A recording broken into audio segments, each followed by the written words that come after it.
Never seen a lame man walk. Never heard a dumb man talk. Never seen a blind man see. I promise you will change his name. Never seen a canceled death. Never seen all the poor get fed. Never seen a prisoner set free. I promise you will change his name.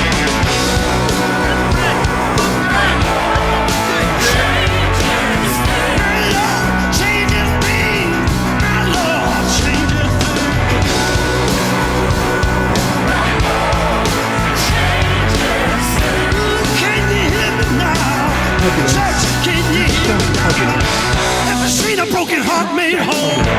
Never seen an orphan find a home. Never seen the weak find the strength. Hey, everybody, what is going on?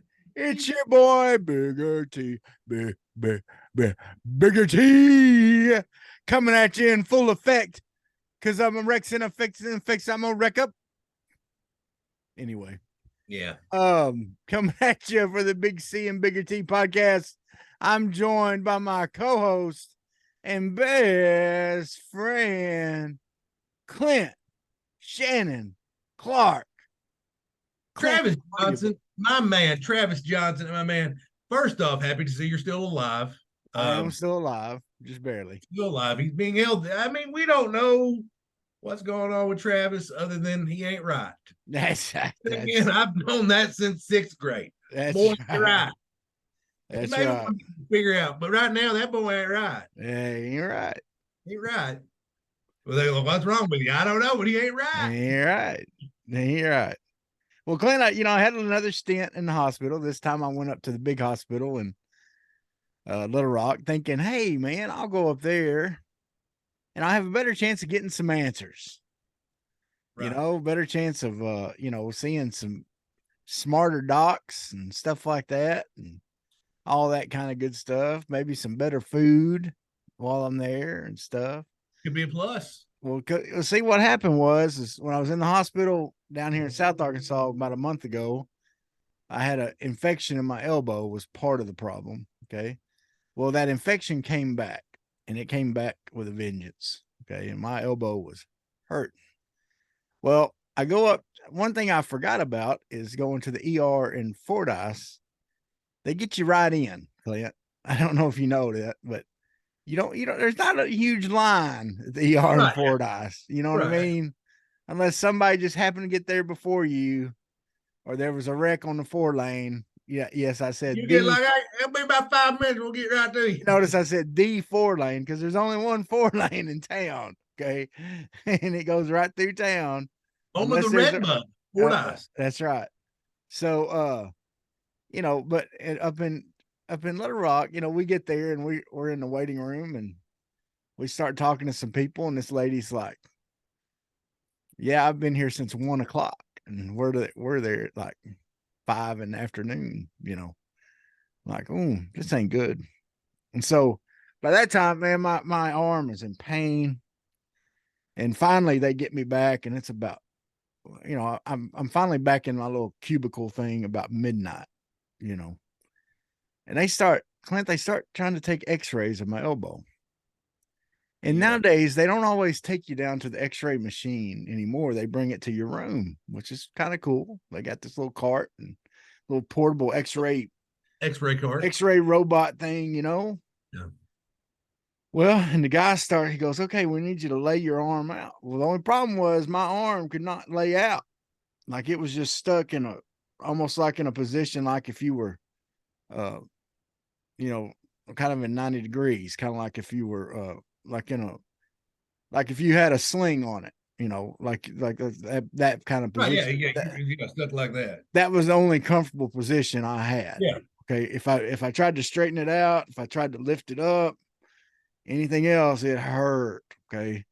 So he's like, well, we need to try to get it as straight as possible. So he grabbed it and starts pulling on it. And Clint, I let out a roar that I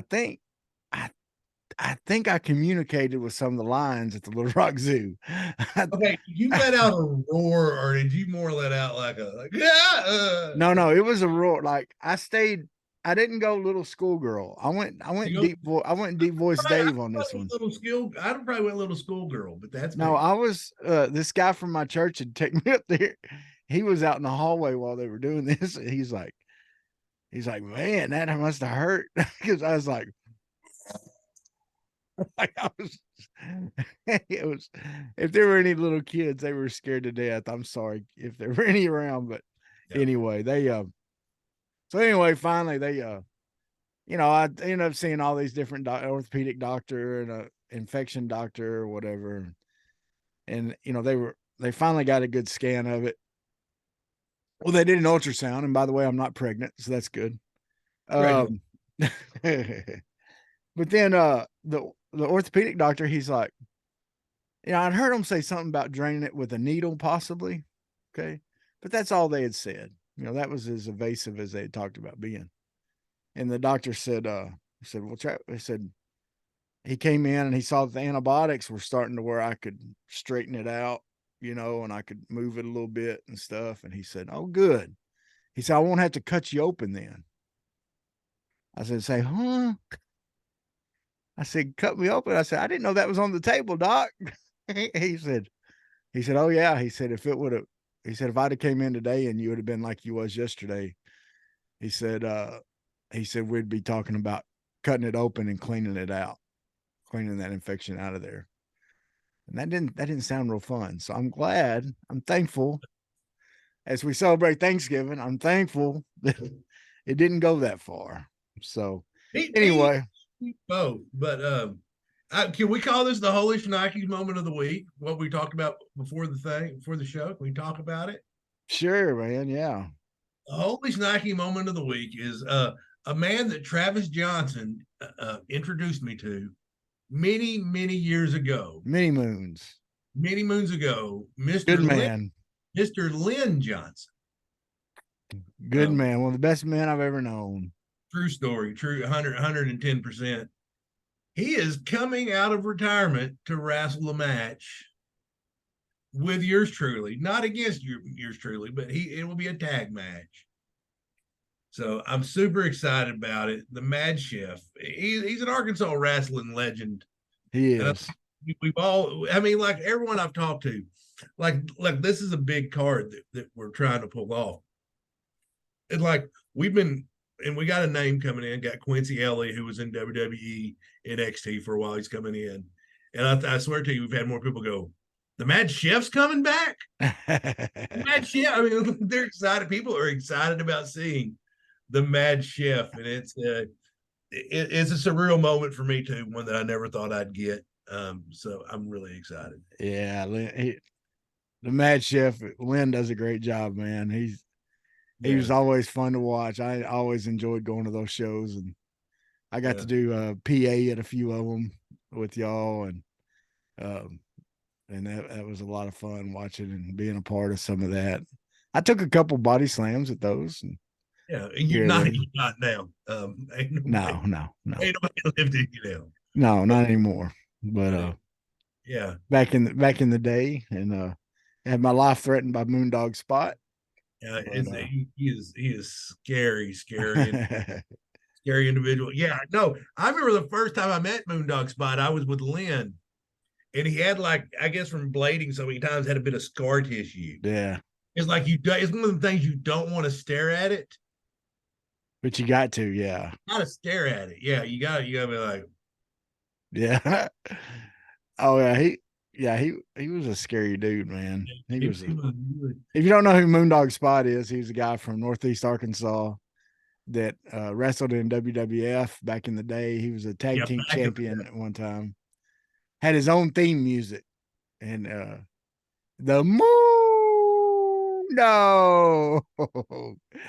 And he came out. He'd have the big Uncle Jesse beard. Yeah, and, his white hair. And he didn't wear a shirt, but by the time we met him, he needed to be wearing a shirt, if you know what I mean. Like, he had a big old gut on him, and he would wear these cut off like blue jeans, so it looked like a hillbilly kind of. Yeah, they had the gimmick. Yeah, his same gimmick thing. he worked the gimmick for sure. Yeah. Dude, I remember we did these things when I worked up there for him a little bit called Moondog Spot Battle Royals. And there's only one rule, and that was don't bring anything into the ring you don't want to get hit with yourself. That was the rule. I'm like, well, great, I won't bring anything in. But yeah, so that was not fun. That's the night I got a broom broke over my back. No, So yeah, yeah, yeah. That's funny. but yeah, I think Well, really excited. that'll be fun, man. Seeing you and Chef and TJ TJ getting at it Cross, in a also known as six man tag match. I'm not. This is my fun podcast. I'm not keeping kayfabe. So y'all forget. That's right. Yeah. But well, Clint, it's been a while. Like we skipped another week. You've been lazy. You've been laying around not doing nothing. Well, I didn't want to do podcasts from the hospital room. That was just all those nurses coming in, checking my vitals and all that kind of stuff. Been good fodder talking with right. them. I'd have talked with them. That's right. But been a lot happen with the Hogs. Yeah. Football team. Well, basketball too, but let's talk about the football team first. Yeah, we were feeling really good after a Florida win. Last we talked. Thought we were going to make it. Man, we were feeling good, man. We're, high on the Hog. We were, man, everything was gravy. And then all of a sudden, here comes Auburn. We think we're going to get a win. Think we're going to beat them at home. Finally get a good showing at home. And what happens, man? We came out, the Hogs just came out and played like duds. Yeah, that was what was frustrating. It was like I felt for the first time ever like a Sam Pittman team quit. Like they came out and they had no fight to them at all. Well, I'm going to disagree with you. I think it was a lot like the Mississippi State game. So I don't think it was the first time ever because I think we saw the same thing in the Mississippi State game. I think they quit in that one too. But yeah, I think we saw that, especially against what should have been a good opponent for them to have some life against. Yeah, and I don't know if they were just feeling so big of like, okay, we'd fixed all these problems, and they were feeling like 10 feet tall and bulletproof against Auburn. Like, okay, because next week it's like the same thing happened to Auburn. Auburn came out, lost to New Mexico. Yeah. I mean, it's just like, and paid them $1.6 million to do it. Yeah, come out there and win for $1.6 million. And then you played. I mean, the FIU game went about like everybody thought the FIU game would. Yeah. I mean, I ain't gonna lie. I was busy Saturday. I didn't watch it. Looked like there's really no fans there. There wasn't many, man. There wasn't a whole lot. They said the ones that were there made some noise, which Arkansas fans are good about that. I mean, we got great fans in Arkansas, and whoever shows up, they're gonna support the team, and there's gonna, and be honest with you, the way the season's going, probably the crowd that was there is about what's to be expected. I mean, for a good fan base, so, but there was a lot of talk about Sam Pittman's job. That's been the key talk. Okay. There's been a couple of key talks, but let's talk about this first. Clint. And before the FIU game, there was a lot of talk, especially after Jimbo Fisher was fired, which is funny because the Mississippi State coach got fired too. And, they got fired after playing each other. Jimbo got fired after winning that game against Mississippi State. And then, people started talking, okay, well, Sam's next. That was kind of the rumor going around. And then there was rumors that people were putting together, that boosters were putting together money to get Gus here even. I mean, there was even rumors about that out there. Dude, first off, every time Arkansas coach loses the game, there's going to be a rumor about Gus Malzahn. I know. I read, and this is going to be inappropriate, Travis, and I'm just going to be this. They said Gus is kind of like bring us back to ours, kind of like trying to date that girl that you thought was hot in high school, wouldn't give you the time of day, and now she's, gained 200 pounds and it wants to give you a shot. Yeah. Well, and here's the thing though. Rick Schaefer, he talked about it. He said he talked to a booster that came to him and said, "Hey, this was on Drive Time, I think, the other day or last week or something like that." He said he talked to a booster that was like, "Yeah, we're getting the money together to pay Gus's buyout at Central Florida for him, so the university doesn't have to pay it, and so we can get him here." And Rick asked them, said, "Well, does Yurachek know about that?" And they said, "Well, no, we were just going to tell him whenever we got the money together for it." So, and Schaefer's like, "Well, first of all," he said, "from what I understand," he said, "Gus and his wife doesn't want to come back to Arkansas. They want to retire here. And they know if they retire here, then it's best that they don't coach here anymore. Yeah. Because if they coach here, then they're going to have to deal with all the politics that comes along with that. This is home to them. This is where their family is. And they've decided that they're going to stay away from here until time for them to retire. And then they'll come back and just enjoy living out the rest of their life here, their retirement here, which makes a lot of sense to me. I mean, look at Houston Nutt. I think he would love to be more involved in Arkansas. He lives down in Dallas now, and he's getting more involved.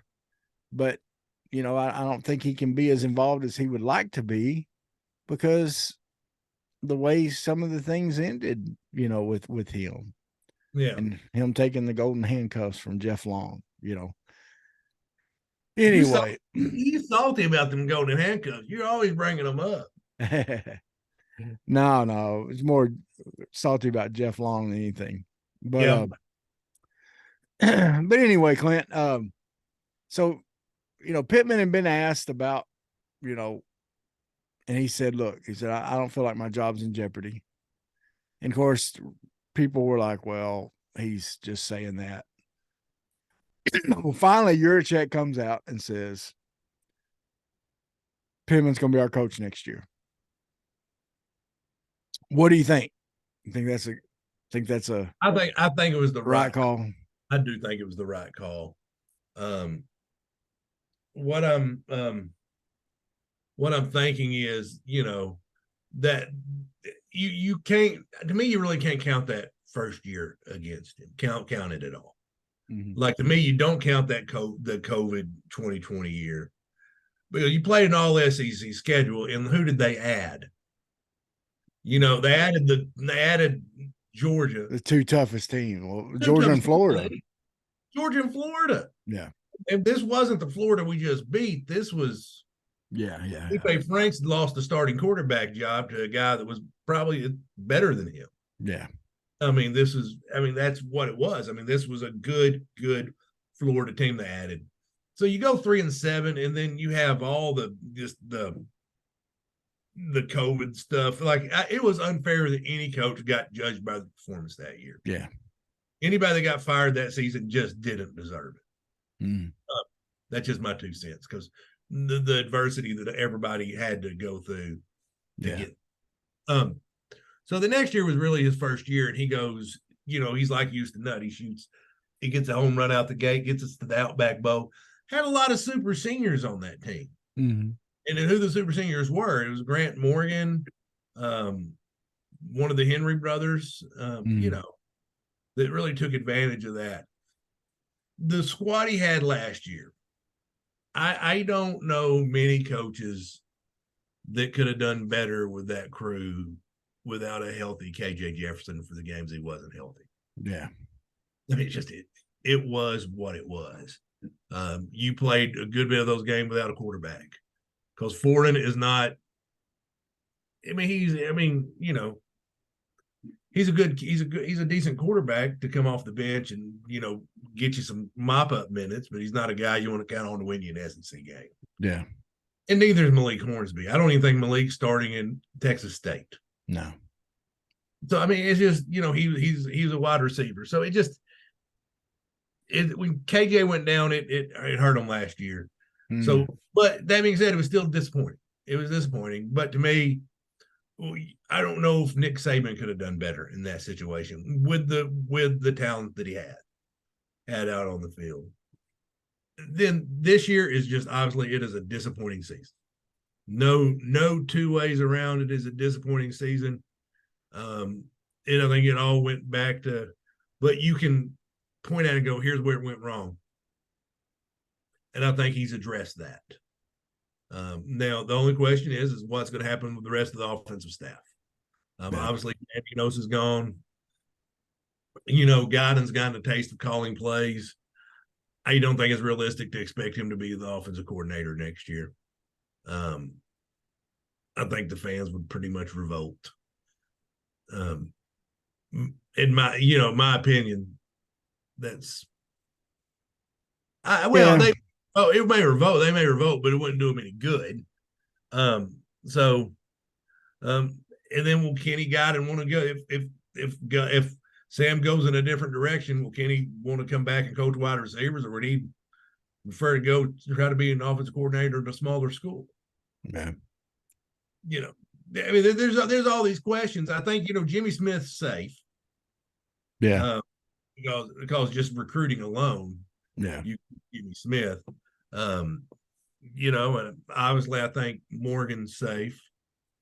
So that leaves, what's going to happen with Guyton and Cody Kennedy. Yeah. And I think he'll keep about everybody on defense. Oh, yeah, he should. Yeah. I mean, they're all new anyway. I mean, most of them, Adams has been there 2 years. I mean, so, I mean, I would, and yeah. Well, and here's my thing on it. I agree with you totally on the first, you went through the first couple years with him. I agree with you totally. The COVID year, that first SEC only schedule. I agree with you totally on all that stuff. This year, and I agree with you on all of it. It's just, I want to kind of explain this year a little better. The problem, what happened this year was he tried something with Dan Enos that he thought would help his quarterback get ready for the NFL and would be good for his team. Okay. And what turns out was he does not have an NFL ready quarterback in KJ Jefferson. I'm totally convinced KJ Jefferson will not play quarterback in the NFL. He will not. He will play tight end if he's willing to switch over. He'll be Felipe Franks in the NFL. I think this is proven that. I think KJ is either not willing or not able to take on an NFL style offense. And so I think that's what he ran into. He thought the Enos deal would work. I think KJ thought the Enos deal would work. I think all of them thought it would, or KJ wouldn't have stayed. Because I think KJ had a chance to leave this year. He could have. But I think he thought it was going to be best for him to prepare him for the NFL, because I think he does want to go to the NFL. Well, who wouldn't? Oh yeah, who wouldn't? And I think he's just not cut out for it. He holds on, look, and I know, and look, our line is not good and has not blocked well. But KJ has not helped them at all this year. No. He has not helped them at all. He's held on to the ball too long. He's not made the right reads. He's made just, almost as many mistakes as they've made. It's just there's 5 of them making mistakes, and it's just him on the other time. Okay. So he's made a lot of mistakes this year to cause them, and that happened in the Auburn game. Auburn rushed. The way Auburn got to him was Auburn rushed up the middle, and KJ couldn't couldn't step up into the pocket and get away from the rush. And that shut him down. He doesn't know what to do when he gets those A gap blitzes. He doesn't do well with that. And that's what other teams have done to him all year. That's what Auburn had the studs to do that. FIU did not have the studs to do that. They didn't have big enough men to do that to him. So, and the line was able to block those. Well, but got one more ride with KJ probably. This will probably be it, last game. What are you well, what do you think KJ's future is? What do you think he's doing next year? I think he's going to go to the draft. I mean, whether he gets drafted or not, I think he's going to try it, man. And I think here's the thing: KJ's got the arm talent. That's the long and short of it. Is KJ going to go in and start for an NFL team the next 3 years? No. Now, there was a time and place where quarterbacks kind of got to sit under somebody for a year or two, or 3, or 4. This was the first year KJ's been in any system like that. It's just, but there's something being said for being able to sit back, learn the craft. And I thought when KJ finally, he got put in the system he wasn't ready for. What you got it now, number one, I think if he goes to the combine, they're going to see a tremendous arm. You're going to see a guy that's a good leader. Now, what they got to ask themselves is, this guy a guy we think we can develop into, can learn what we do?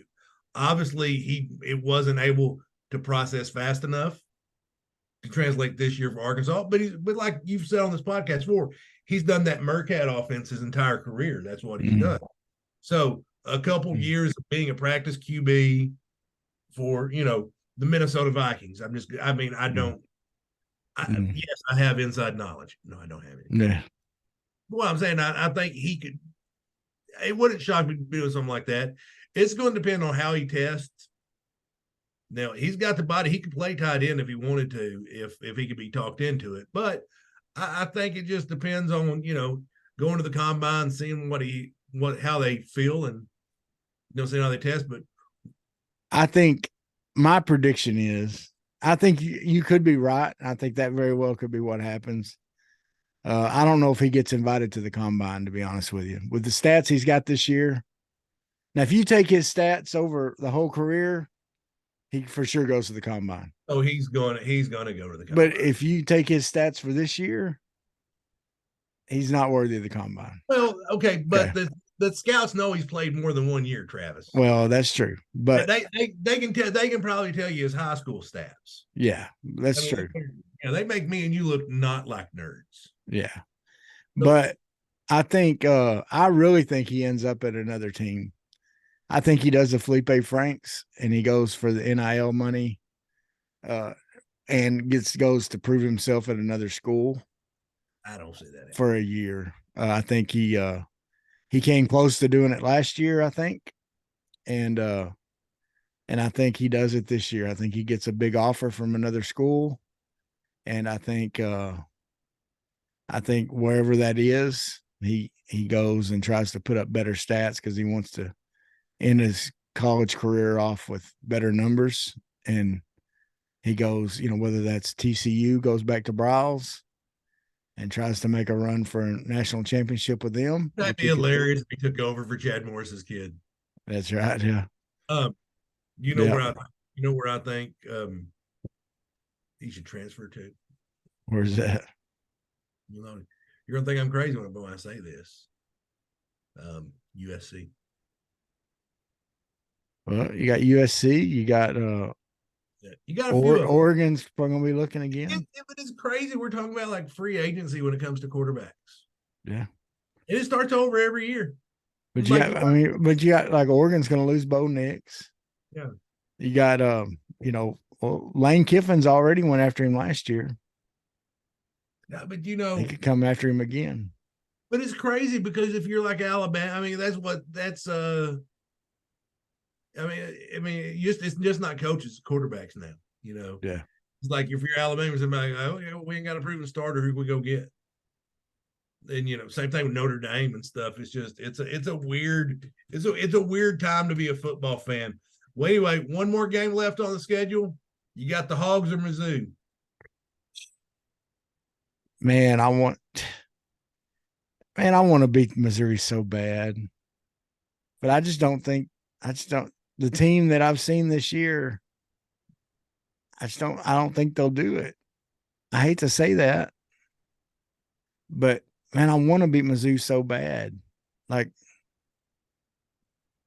I want to beat your former Wonder Boy Drinkowitz. I want to beat him bad. He's got the most slappable face. He does. I want him just to grind them into the ground, man. I mean, it's starting to be to where that's becoming a rival to me because I'm starting to hate them. Yeah, I went to the game last year and it was not a fun experience. Yeah. So I don't know, man. I just don't think, especially the way they played the last 2 weeks. Yeah. If we play like we did against Florida, we got a chance. But I think Missouri gets more fired up for this game than we do. And I mean, it's all we got to play for is that stupid trophy. That's it for the rest of the season. It's going to be interesting to see how they responded to them keeping Pittman. It's going to be interesting. It's going to be interesting. It's going to be interesting to see what happens. So, I think the players. I think the players are happy about it. Because I think if we lost Pittman, I think we'd lose a lot of players. Lose a lot of players, lose a lot of recruits. I just don't. I didn't think it was time to hit the reset button. I think it was but he's got to prove it year now. He's got to prove it year. So well, and he's still, I'm still in big favor, okay, of I think he needs somebody to bounce an experienced head coach. Yes, he's being paid to be the head coach, and he needs to step up and be the head coach. But I still think he struggles with decisions sometimes. Like he said this year, with the field goal he struggled with and other things. Okay. I think he's used to, he spent a whole career of going when it came to big decisions. Okay. What are you going to do? Look into the other guy. Okay. And now he's the one. Now he's the one everybody's looking at. And that's tough. That's different. I can understand it in a tiny way, just going from, well, and you understand it too. I mean, in management, you've been assistant manager, of businesses, but you had a manager, when it hits the fan, you could look over to your manager and say, what are we going to do? And they would make the decision. Now you're a manager. Now when it hits the fan, everybody's looking, all right, Clint, what are we going to do? And that's a different. And so it's nice to have people around you that have been used to making those decisions before. And so I really think they need to work on getting, like, whoever that offensive coordinator is, he needs another Barry Odom. He needs another or get an analyst in there. Get a Dan Mullen type or something like that. Pay him a salary to just kind of help out. No, I agree with you. I thought he should have went after Gary Patterson. That would have been wonderful. Yeah. But now, speaking of Dan Mullen, do you think he winds back up at Mississippi State? No, I don't. He left them once. I don't think he ends up back there. And there's a couple things going on that's grinding my gears. Jimbo Fisher won a game. Yeah. And fired him that week. Yeah. Zach Arnett is not a complete dumpster fire at Mississippi State. They still have a fight to get. They had a fight, I believe, to get bowl eligible. He was still they were, within both eligibility was in reach. Yeah. They fired him. I don't like. Everybody wants these coaches fired. Like fire them after every loss. No, if we lose, if we could open up with Texas next year and lose the game last second field goal, and people would be calling into drive time wanting Sam Pittman fired on the spot. Yeah. His key wouldn't work tomorrow if I was the athletic director. You'd hear all that crap and see all those stupid. Yeah. Let these guys finish the season. Yeah. Especially Arnett. Yeah. I mean, he took over in a horrible situation. Yeah. Like he took over. I mean, his mentor and your head coach dies. Yeah. You put him in, and then you embarrass him by firing him mid-season. That's terrible. I wouldn't want to go work for him. And the other thing that's grinding my gears. Let them finish the season. If you want to announce like they will not be retained in the year, or and then maybe it's on them then. But they're also the grown up. Or hire him as an interim. Yeah, well, it's the same way we did John L. Smith. Well, okay. John L. Smith had to come in under a weird situation, but he was hired as an interim.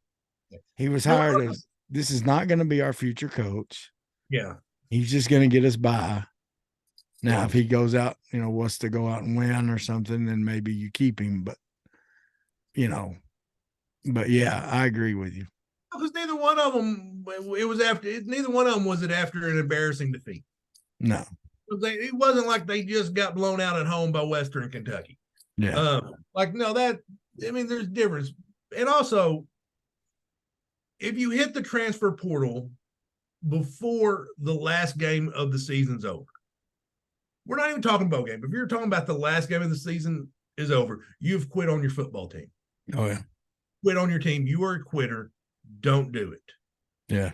And there's already kids hitting the transfer portal, and no. Yeah. Don't announcing it on Twitter. We've had a couple Arkansas guys, haven't we? I know of one, and I don't know if he really played, but guys, this your season is not over. Finish the season. Finish that. That grinds my gears because it already irritated me, the bowl game. But I kind of understand that. But no, this is in season. I don't care if there's just one game left or not. By the way, if you heard who's rumored to be a top target for A&M? Is it Lane Kiffin? No. Okay. No. Who is it? Your boy. Oh, going back to the well again. Norville, they're going back. Hey, that's a rumor. It's just a rumor. I don't know. It's just like an article I saw. We're gonna find out how good of a coach Norville is. He's shut me up the last couple of years. Yeah. But yeah, now you're doing it without your quarterback. Let's see how it goes. Yeah, that's right. Ooh, that was a horrible injury. Yeah, feels bad for that kid too, man. I do.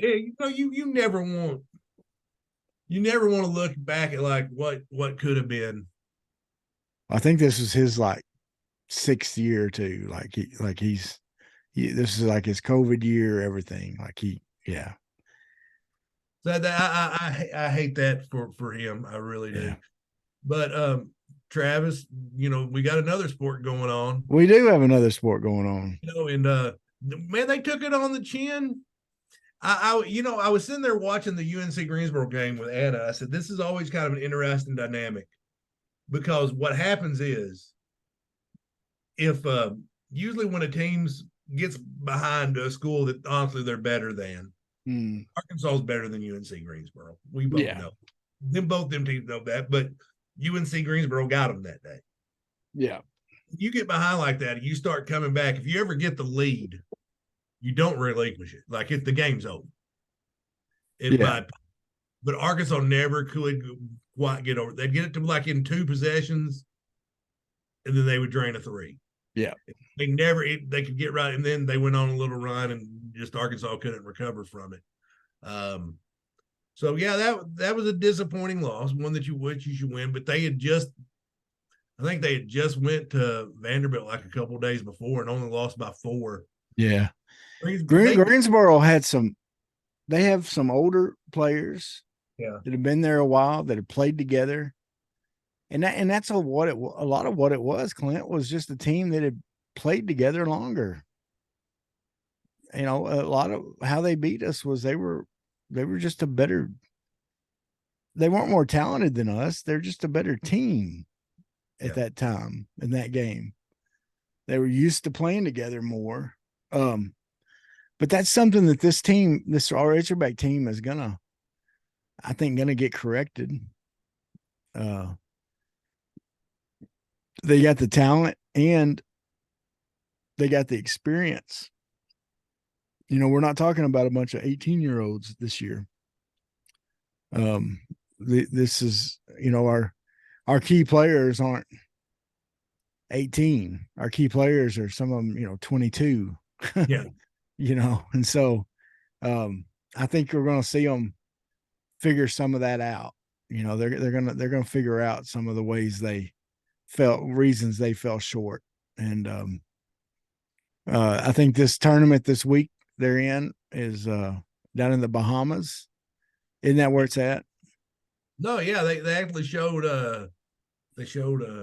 Eric Musselman's wife had found a pig on the beach. Yeah. So That's a rough place to have to go for a tournament to. yeah, I mean, like, Bahamas. that's, man, yeah, it's got to be awful. Just I think they terrible. had some plane trouble or something on the Really, way down. yeah, so, but But big anyway, game tonight. We're filming this Wednesday afternoon. We're playing Stanford tonight. It is a loaded bracket. I was looking, you had me look it up earlier. And so you have on the other end of the bracket, you have the University of North Carolina versus Northern Ohio. So that's going to be game 1, probably already played. Villanova taking on Texas Tech. And the winner and the loser, those two games play each other. Michigan versus Memphis. And then us versus Stanford tonight. And we'll play the winner. If we win, we play the winner of Michigan, Memphis. If we lose, we play the loser. So it looks like it's a 3-game guarantee. I mean, you could be a good team and go down there and go 0-3. yeah. And somebody's going to, you know, and then of course they finish that tournament. They come back here and play Duke right away. You know, Musselman was talking in his press conference down there. I was listening to it earlier, and he said there's not a team in the country who's got a tougher 4-game stretch than what we're about to have. Yeah. He said, you know, we'll play 3 games here, and he said, and then we'll head up and have to follow it up with Duke. Yeah, because I mean, if it goes, I guess what you'd call chalk. Yeah. But you're talking about you'd play Michigan, and then you probably play North Carolina or Villanova. Yeah. So yeah, that is an insane stretch. Yeah. When you think about it, earlier year, you used to playing, you know, your lesser than schools. We always seem to lose one of those to Yeah. So hopefully we've gotten out of the way. Yeah, I think I don't know, man. There's just something about this team I just really like. I mean, even in that loss the other day, I didn't like that loss, but some of it was just missed shots that I think they'll make later. Some of it was just bad decisions. There was a lid on the basket. Yeah. And they would have good shots and they just were not going in. Well, and I think some of it was defensive, you know, letdowns that I don't think they'll have later. Also, I think, you know, just knowing Muss and the way he teaches defense, I think he'll get those things fixed. But I think they let a few things go defensively that normally they're not going to let go. And I think I'm a big believer in this team, man. I think we got special things waiting for us. I really do. Yeah. It should be a lot of fun to watch. I think this is the most talented team he's had. And obviously, you saw already with the Purdue game, they both played to win that game. Yeah. In big games, it just it was one game between them. You watch it once, you learn from it, you flush it, and you go on. So, Well, these guys, man, they're just so. I mean, there's just so much talent. I mean, L. Ellis is a talented kid. Battles is talented. Marks talented. Brazil, unbelievable, man. That guy's unbelievable. He can do whatever he wants to do. I mean, he's blocking shots at a crazy rate. I mean, he's just dunking like crazy. You know. Anyway, he's going to be amazing to watch the rest of the year. You know. No, it's good. This team's going to get better and gel more as the season goes on. I really think so. Now, one of the things, okay, here's the thing, folks. If you're one of those that calls into Drive Time or whatever, one of the shows, and you keep calling in saying, well, I don't understand why they don't get Pittman the ball more. Look, Pittman is not the only guy that can shoot on this team. Okay. These other guys are some shooters too. Yeah. Okay. These other guys are some. We got other 3-point shooters besides Pittman now. Yes, last year we didn't have any other 3-point shooters, and so we could call for Pittman to at least get a shot more. Okay, but this year, this team, hey, Brazil's probably the best percentage 3-point shooter on the team. You'd probably rather have him shoot it if it's open, because percentage wise, he's going to hit more than any of them. But like Battles is decent at threes coming in. Marks is good at threes coming in. You know, and Marks is like a Devo type. His main thing's defense, but he can still score, just like Devo can at times, you know. I mean, these Davenport, I mean, a lot of these guys, man, they can stroke it. Don't think just because he's not putting Pittman in, he doesn't want to hit threes.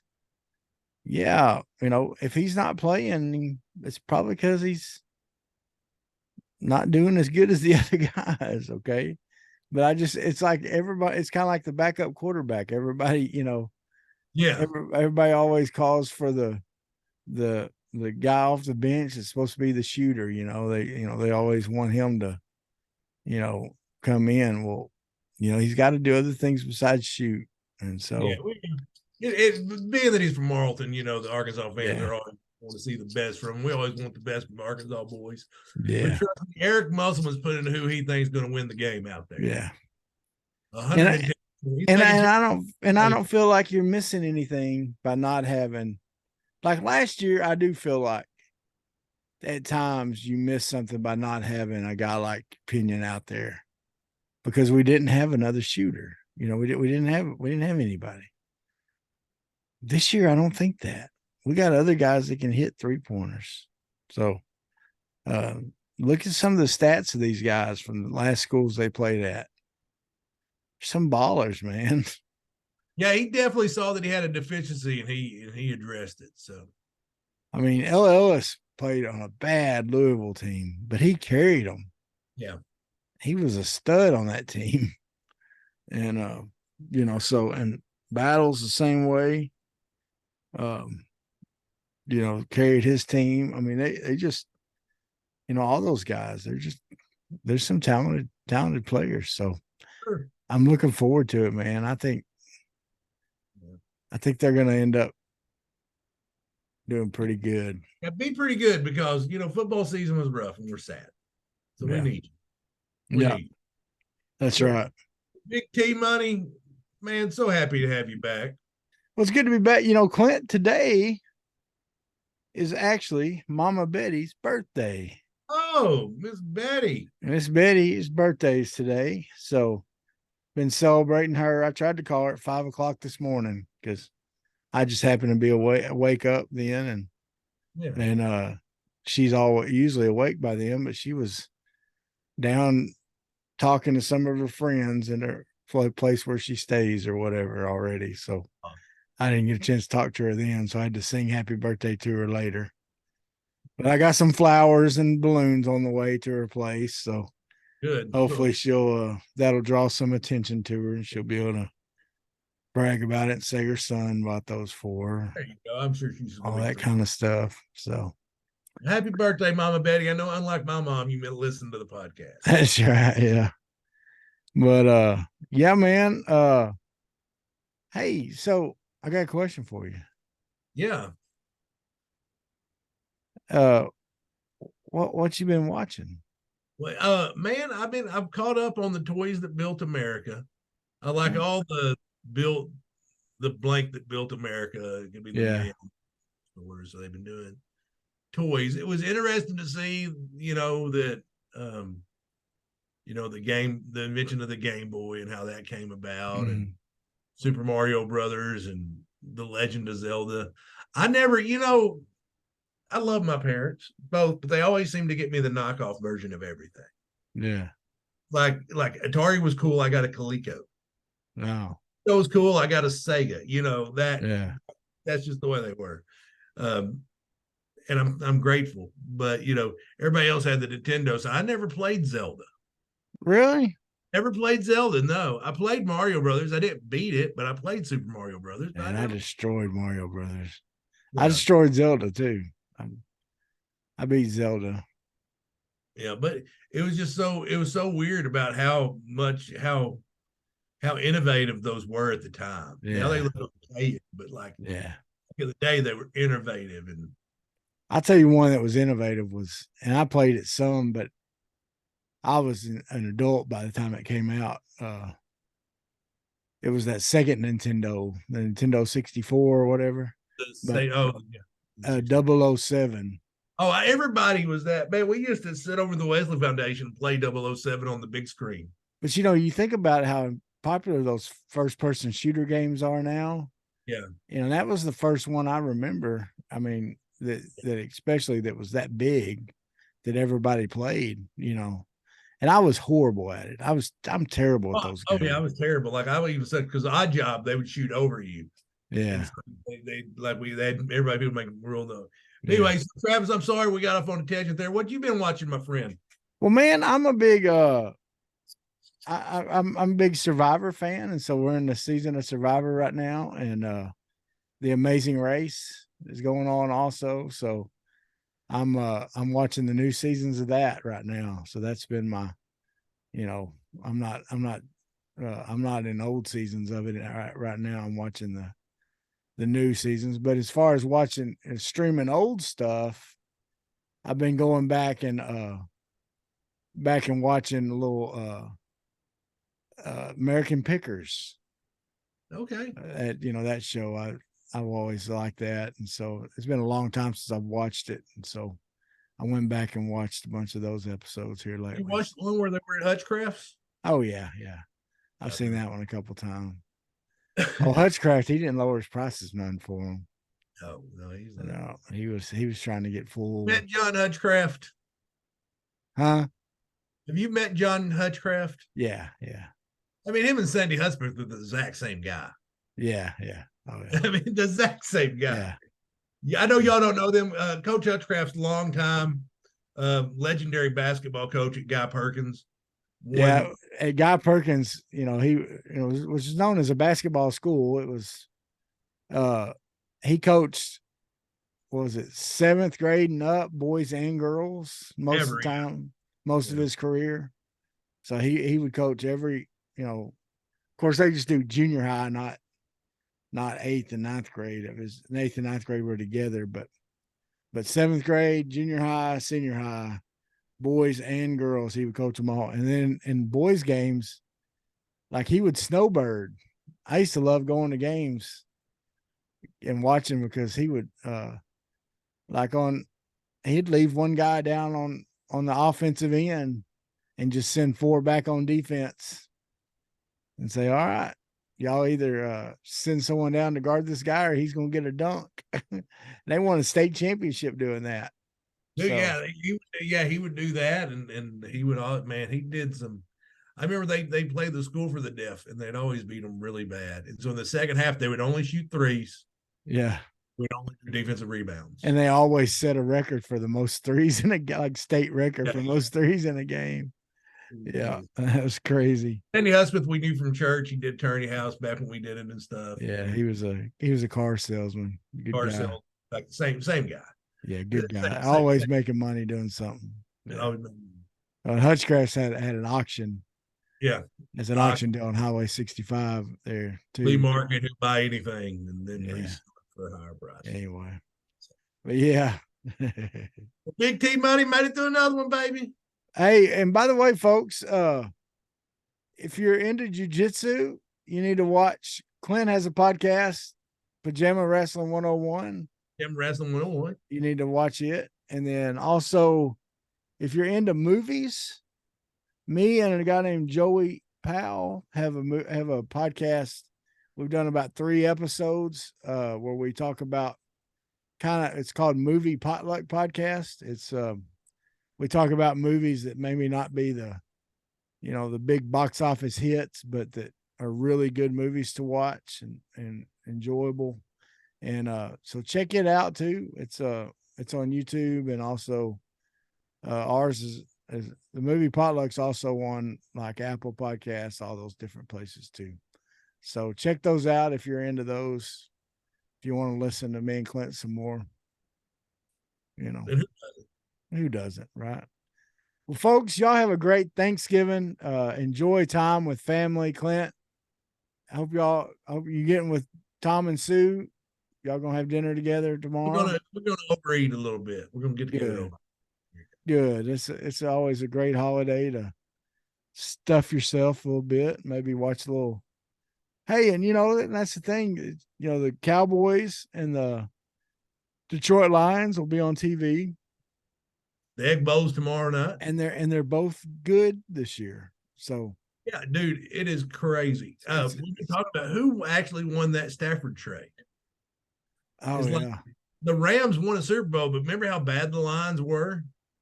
Oh yeah, and it's just Jared Goff's been great for them. So anyway, for sure. But yeah, folks, have a great Thanksgiving. Hope your family is blessed and that you have a great time. And like, share, comment, please. Like, share, and comment. Like, share, comment, like, share, subscribe, all that kind of stuff. Okay, we need you. Anyway, let's go, Hogs. Beat Mizzou. Beat them Tigers. Beat them down. We don't like them. Peace out. Sweat, work, filthy, dirt, harvest, hurt, kingdom come. Sweat, work, filthy, dirt, harvest, hurt, kingdom come. Listen, that's why I sweat when I work. My hands get filthy down in this dirt. Won't see no harvest till I hurt. Crying your kingdom come. Listen, I wake up in the morning, I bow my head to pray. Mama told me if I don't, ain't nothing gonna change. These prayers breaking up hard ground so I can sow the seed. Ain't afraid of no aches and pain. Lord knows I gotta follow his lead. That's why I sweat when I work. My hands get filthy down in this dirt. Won't see no harvest till I hurt. Crying your kingdom come. Oh, I sweat when I work. My hands get filthy down in this dirt. Won't see no harvest till I hurt. Crying your kingdom come. Sun beating down so hard I can barely breathe. Hard to sing the joy.